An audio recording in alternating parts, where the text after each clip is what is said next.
जब चारों तरफ अंधेरा इतना घना हो कि अपनी सांसें भी सुनाई न दे, सोमवीर अचानक चौंक कर उठ बैठा।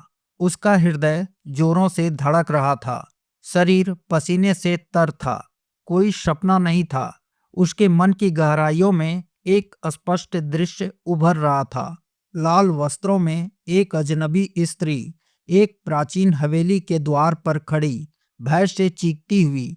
वह उसे पुकार रही थी, बचाओ, वह आने वाला है। सोमवीर ने ना उसे कभी देखा था, ना उस हवेली को जाना था। फिर भी उसकी आवाज उसके अंतर्मन में गूंज रही थी, जैसे कोई अदृश्य सूत्र उसे बांध रहा हो। छठी इंद्री, वह रहस्यमय शक्ति जो समय और स्थान की सीमाओं से परे होती है, जो भविष्य की छाया को पहले से महसूस कर लेती है। लेकिन सोमवीर नहीं जानता था कि यह शक्ति उसे किस प्राचीन और भयावह रहस्य की ओर खींच रही थी। कैलाश पर्वत की ऊंची चोटी पर माता पार्वती और भगवान शिव भ्रमण कर रहे थे। तब माता पार्वती चिंतित स्वर में बोली, स्वामी, यह क्या हो रहा है? सोमवीर नामक उस साधारण मनुष्य के मन में ये दृश्य क्यों उभर रहे हैं? वह लाल वस्त्र वाली स्त्री की पुकार, वह प्राचीन हवेली का भय, यह सब क्या संकेत है? तब भोलेनाथ मुस्कुराते हुए बोले, प्रिय, यह छठी इंद्रिय का जागरण है। वह रहस्यमय शक्ति जो 5 इंद्रियों की सीमाओं से परे जाती है। यह ना समय की कैद में है, ना स्थान की। कभी यह भविष्य की छाया पहले से दिखा देती है, कभी अदृश्य खतरे को सूंघ लेती है, तो कभी दूर की आवाज को मन में गुंजा देती है। एक महत्वपूर्ण संकेत जो किसी बड़े रहस्य की ओर इशारा कर रहा है।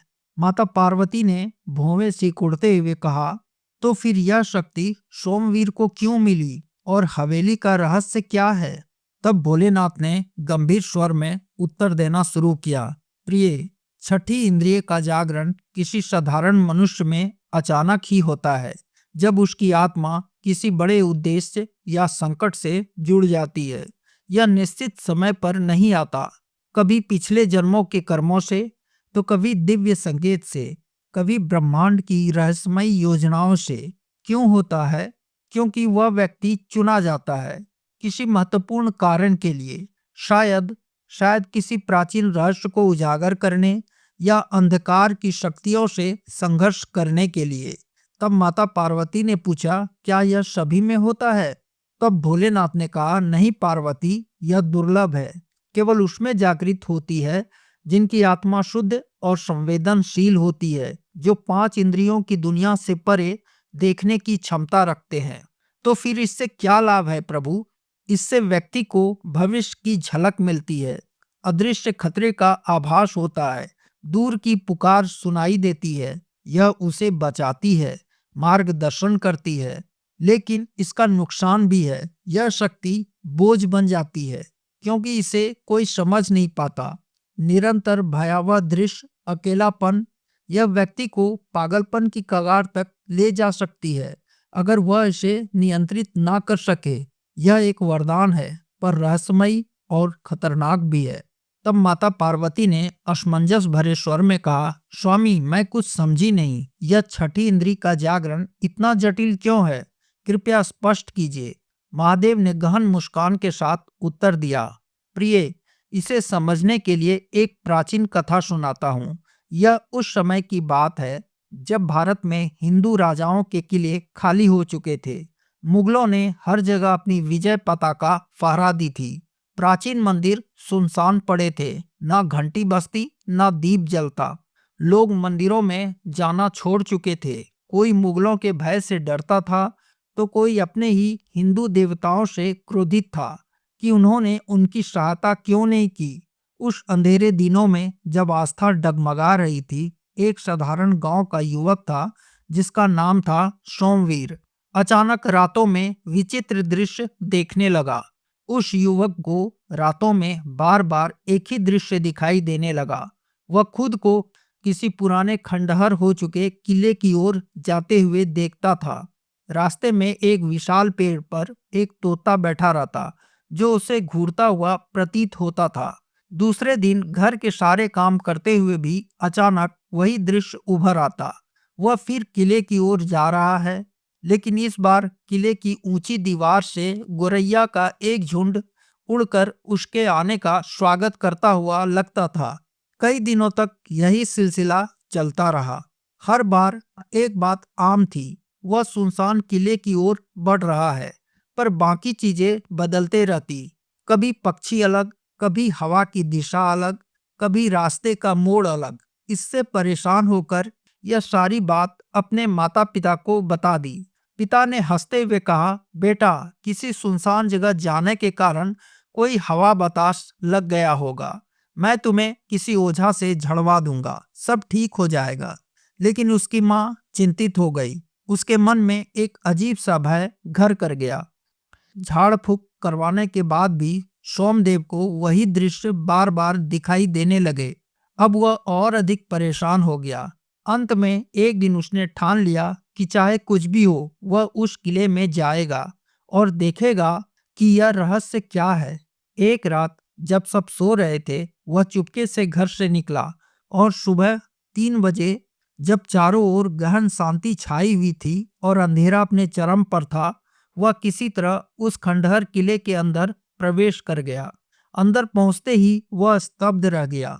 किले में राजाओं के रहन सहन की आलीशान व्यवस्था अभी भी बाकी थी। सोने चांदी के जड़ाऊ दरवाजे, विशाल हॉल, रानियों के टूटे फूटे कमरे जहां आईने धूल में ढके पड़े थे। दीवारों पर नक्काशीदार स्त्रियों की मूर्तियां अभी भी रहस्यमयी मुस्कान बिखेर रही थी। लेकिन सोमदेव हैरान था। उसका इस सब वैभव से क्या संबंध है?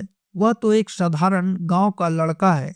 तब तक पूर्व दिशा में उजाला फैलने लगा। सुबह होने वाली थी। यह सोचते हुए कि कल वह फिर से यहाँ आएगा और रहस्य खोलेगा, वह चुपचाप किले से बाहर निकल गया। अगले दिन सोमदेव फिर रात के 2 बजे, जब चारों ओर घना अंधेरा था, चुपके से उस किले में दाखिल हो गया। इस बार जुगनुओं की मध्यम चमक चारों तरफ बिखरी हुई थी और आसपास रात में खिलने वाले फूलों की सुगंध हवा में घुली हुई थी, जिससे उस पुराने किले को और भी रहस्यमयी बना दिया था। सोमदेव इस बार किले के दूसरी ओर गया, जहां प्राचीन मंदिर था। वह स्थान जो कभी राजाओं के पूजा पाठ के लिए बना था, अब छोटी सी बावड़ी के पास सुनसान पड़ा था। उसने मंदिर में जाकर श्रद्धा से प्रणाम किया और मन ही मन कहा, हे प्रभु, आप हो कि नहीं, मुझे प्रमाण दो। आपके रहते यह राजकुल परिवार सहित मारा गया। इसकी एक भी संपत्ति नहीं बची। अब मेरी रक्षा करो। अगर किसी सैनिक ने देख लिया तो पूरे परिवार सहित मारा जाऊंगा। मुझ पर और मेरे परिवार पर कृपा करो। तभी अचानक उसने देखा कि एक उल्लू चीखते हुए बावड़ी के ठीक ऊपर उड़ रहा था। सोमदेव उस ओर बढ़ा और बावड़ी में झांका कि आखिर ऐसा क्या है जो यह उल्लू यहीं पर उड़ रहा है। सोमदेव ने बावड़ी में झांका तो पानी की सतह पर उसका अपना ही चेहरा दिखाई दिया, लेकिन वह चेहरा अलग था, मुकुटधारी, राष्ट्रीय आभा वाला, जैसे किसी प्राचीन राजा का। सोमदेव कुछ देर के लिए मौन हो गया, मानो पत्थर की मूर्ति बन गया हो। वह अपनी परछाई वाले उस चेहरे की आंखों से बंद सा गया। अब उसे बाहर कोई आवाज सुनाई नहीं दे रही थी, न उल्लू की चीख, न हवा की सरसराहट। वह उस दौरान तरंगों के माध्यम से कुछ ज्ञान प्राप्त करने लगा, जो वह परछाई वाला चेहरा उसे दे रहा था। जैसे कोई प्राचीन रहस्य, कोई दिव्य संकेत सीधे उसके अंतर्मन में उतर रहा हो। थोड़ी देर बाद सोमदेव बावड़ी से उठा, जैसे सब कुछ समझ गया हो। उसके चेहरे पर एक अजीब सी शांति थी। फिर वह मंदिर की ओर गया। इस बार शिवलिंग के सामने लेटकर पूरा दंडवत प्रणाम किया और मन ही मन कुछ मंत्र का उच्चारण किया। इसके बाद वह घर की ओर लौट गया। अब वह एक नए रूप में दिख रहा था। आंखों में गहराई, चाल में दृढ़ता, जैसे छठी इंद्रिय ने उसे पूरी तरह जगा दिया हो। भोलेनाथ ने कहा, देवी, इस तरह समय बीतता गया और मुगल राजा अब और भी अधिक आक्रामक होने लगे।